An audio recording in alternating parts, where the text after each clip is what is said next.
সবাইকে happy independence day. আজ আমি বানাতে চলেছি একটি ব্রোচ এবং এই ব্রোচের মধ্যে আমাদের জাতীয় পতাকা মানে ভারতের জাতীয় পতাকার আদলেই এই ব্রোচটা তৈরি করছি। এই পতাকার মধ্যে আমাদের ৩টি রং আছে।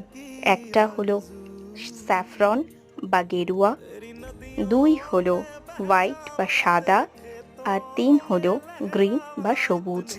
এবং তার সাথে আরেকটি রং আছে, সেটা হলো আমাদের অশোক চক্রের রং নেভি ব্লু।